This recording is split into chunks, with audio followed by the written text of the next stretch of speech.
ಏನು ದೋಸೆಗೆ ಕಲರ್ ಹಾಕಿದ್ದಾರೆ ಅಂದ್ಕೊಂಡ್ರಾ? ಖಂಡಿತ ಇಲ್ಲ. ಪಾಲಕ್ ಸೊಪ್ಪು ಉಪಯೋಗಿಸಿ ದೋಸೆ ಮಾಡಿರೋದು. ಇಷ್ಟು ತೆಳ್ಳಗೆ ಬರುತ್ತೆ ನೋಡಿ. ವಿಡಿಯೋ ಪೂರ್ತಿ ನೋಡಿದರೆ ಗೊತ್ತಾಗುತ್ತೆ. ತುಂಬ ಸುಲಭ, ಆರೋಗ್ಯಕ್ಕೂ ತುಂಬ ಒಳ್ಳೆಯದಾಗಿದೆ, ತಿನ್ನೋದಕ್ಕೂ ತುಂಬ ಚೆನ್ನಾಗಿದೆ, ಹೆಲ್ದಿಯಾಗಿರುತ್ತೆ. ಮತ್ತು ಇದಕ್ಕೊಂದು ಕರಿ ಮಾಡಿದ್ದೀನಿ. ಕಾಬೂಲ್ ಕಡಲೆ ಉಪಯೋಗಿಸಿ ಒಂದು ಕರಿ ಮಾಡಿದ್ದೀನಿ. ಕಾಂಬಿನೇಷನ್ ತುಂಬ ಚೆನ್ನಾಗಿತ್ತು. ಹೇಗೆ ಮಾಡೋದು ಅಂತ ಎಲ್ಲೂ ಸ್ಕಿಪ್ ಮಾಡಿದೆ, ವಿಡಿಯೋ ಪೂರ್ತಿ ನೋಡಿ. ಅಕ್ಕಿ ರಾತ್ರಿನೇ ನೆನೆಸಿಟ್ಟಿದ್ದೆ. ಮಾಮೂಲಿ ದೋಸೆ ಅಕ್ಕಿ ಅದು.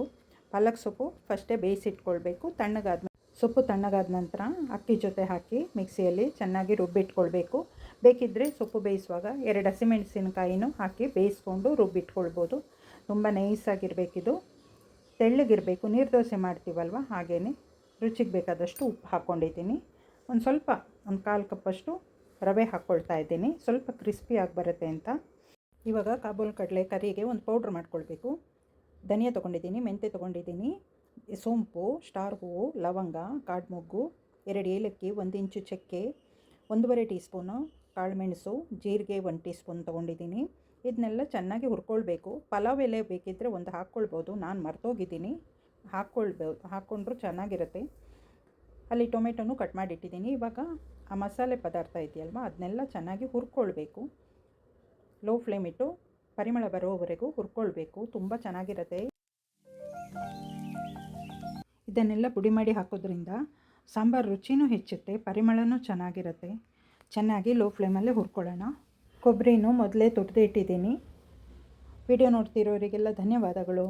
ಈ ರೀತಿ ದೋಸೆ ಮಾಡಿದ ಕ್ರಮ ನಿಮಗೆಲ್ರಿಗೂ ಇಷ್ಟವಾಗುತ್ತೆ ಅಂತ ಭಾವಿಸ್ತೀನಿ. ವಿಡಿಯೋ ನೋಡ್ತಿರೋರು ಎಲ್ಲೂ ಸ್ಕಿಪ್ ಮಾಡಬೇಡಿ. ವಿಡಿಯೋ ನೋಡಿದವರು ಒಂದು ಲೈಕ್ ಕೊಡಿ, ಸಪೋರ್ಟ್ ಮಾಡಿ, ಶೇರ್ ಮಾಡಿ. ಯಾರು ನನ್ನ ಚಾನಲ್ನ ಹೊಸದಾಗಿ ನೋಡ್ತಿದ್ದೀರೋ ಸಬ್ಸ್ಕ್ರೈಬ್ ಮಾಡಿಕೊಂಡು ವಿಡಿಯೋ ನೋಡಿ.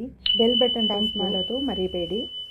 ಈ ಸಾಂಬಾರು ಪದಾರ್ಥ ಎಲ್ಲ ಹುರಿದಿಟ್ಟಿದ್ದೀನಲ್ವ ಅದೆಲ್ಲ ತಣ್ಣಗಾಗಿತ್ತು. ಇವಾಗ ಮಿಕ್ಸಿಯಲ್ಲಿ ಪುಡಿ ಮಾಡ್ಕೊಳ್ಳೋಣ.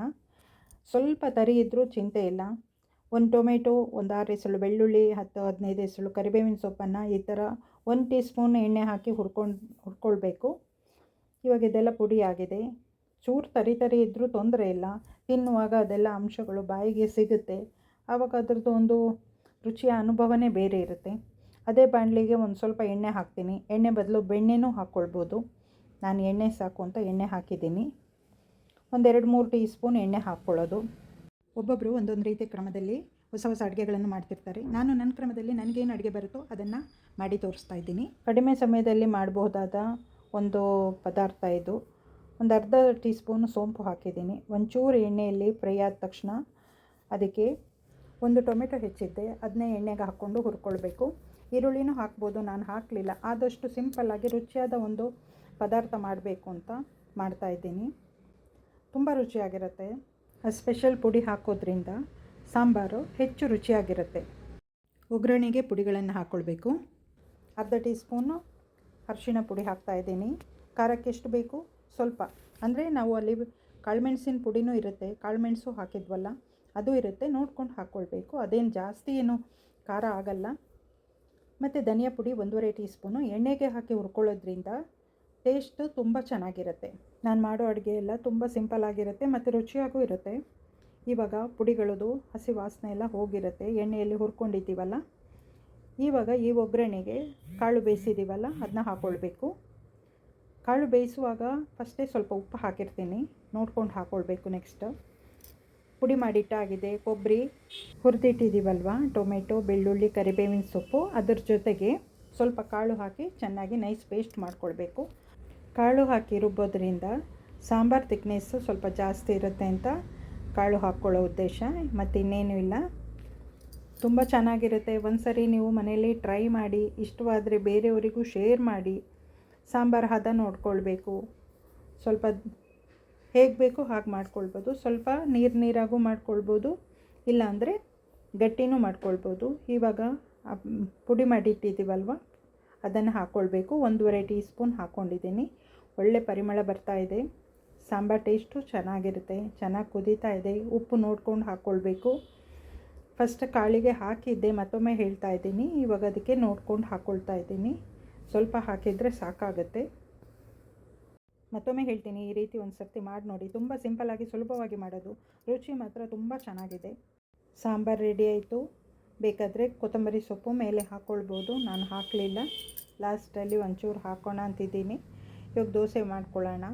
ದೋಸೆ ಮಾಡೋದು ಅಷ್ಟೇ, ನಾನು ಬೆಣ್ಣೆ ಹಚ್ಕೊತಾ ಇದ್ದೀನಿ. ಎಣ್ಣೆ ಬೆಣ್ಣೆ ಎರಡೂ ಮಿಕ್ಸ್ ಮಾಡಿದ್ದೀನಿ. ಅದು ರುಚಿ ಚೆನ್ನಾಗಿರುತ್ತೆ.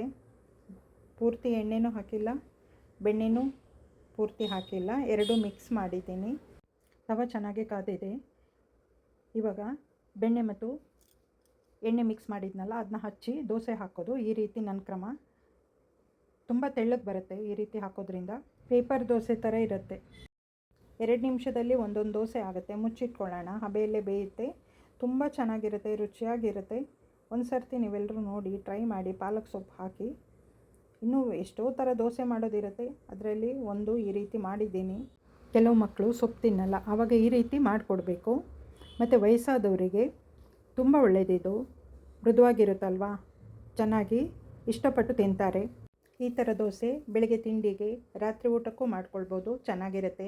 ಎಣ್ಣೆ ಹೆಚ್ಚೇನು ಬೇಕಿರಲ್ಲ ಇದಕ್ಕೆ. ಆರಾಮಾಗಿ ತಿನ್ನೋಕ್ಕೆ ಚೆನ್ನಾಗಿರುತ್ತೆ, ಜೀರ್ಣನೂ ಬೇಗ ಆಗುತ್ತೆ. Respect you all, take care, bye, see you. ಮುಂದಿನ ವಿಡಿಯೋದಲ್ಲಿ ಸಿಗೋಣ. Thank you.